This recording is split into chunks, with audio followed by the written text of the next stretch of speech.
বরগুনার পাথরঘাটা উপজেলায় প্রায় ৮৫% মানুষ মৎস্য পেশার সাথে জড়িত। তবে গত ২০ বছরে মাছ ধরতে গিয়ে নিখোঁজ হয়েছেন অন্তত ৩০০ জেলে। নিখোঁজ স্বজনদের ফিরে পেতে জেলে পল্লীতে এখনও চলে স্বজনদের আহাজারি। বরগুনা পাথরঘাটা থেকে তাওহিদুল ইসলাম শুভর তথ্যচিত্রে আরও জানাচ্ছেন সুলাইমান কবির। বরগুনার পাথরঘাটা উপজেলার রোহিতা গ্রামের নাদিম হোসেন ২ বছর আগে সমুদ্রে মাছ শিকারে গিয়ে ঘূর্ণিঝড়ের কবলে পড়ে নিখোঁজ হন। সেই থেকে একমাত্র ছেলেকে ফিরে পাবার আশায় এখনো পথ চেয়ে অঝরে কাঁদেন তার মা।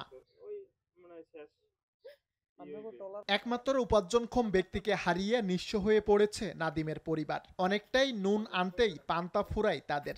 যে কিভাবে আছে না কোথায় আছে এটা তো আমরা দেখিনি। আপনারা যদি খুঁজে একটু আইনা দিতেন। কিভাবে কি আছে না মারা গেছে তো আমরা চাই রয়েছি যে ছেলে বাচ্চা আছে আইবে। শুধু নাদিম নয়, গেল বছর ঘূর্ণিঝড় মিধিলির প্রভাবে বঙ্গোপসাগরের ট্রলার সহ নিখোঁজ হন ২৫ জন জেলে।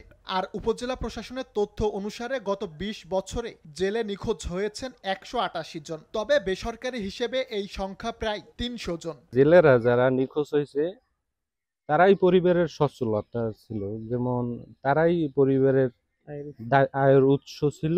এখন পর্যন্ত কোনো কেউ কোথায় আছে কিভাবে আছে এটা যে সরকার যদি পদক্ষেপ নিত তাইলে এটা বোঝা যায় তারা আছে কোথায়, তারা আছে না মারা গেছে। নিখোঁজ জেলেদের সন্ধানে উদ্ধার তৎপরতা সহ সচেতনতা বাড়াতে কার্যক্রম অব্যাহত রয়েছে বলে দাবি উপজেলা প্রশাসনের। আমাদের মন্ত্রণালয়ে এবং সেখান থেকে আমাদের বিভিন্ন যে এমবাসিতেও যোগাযোগ করা হচ্ছে যে কোনো দেশে যদি বিশেষ করে ভারতে বা থাইল্যান্ডে কোনো জেলে যদি নিখোঁজ থাকে মানে আটক থাকে তাহলে তাদেরকে সেখান থেকে আনার ব্যবস্থা করা হচ্ছে। এবং নিখোঁজ জেলে পরিবারদের আর্থিক সহায়তা করার আশ্বাস দিয়েছে উপজেলা প্রশাসন ও মৎস্য বিভাগ।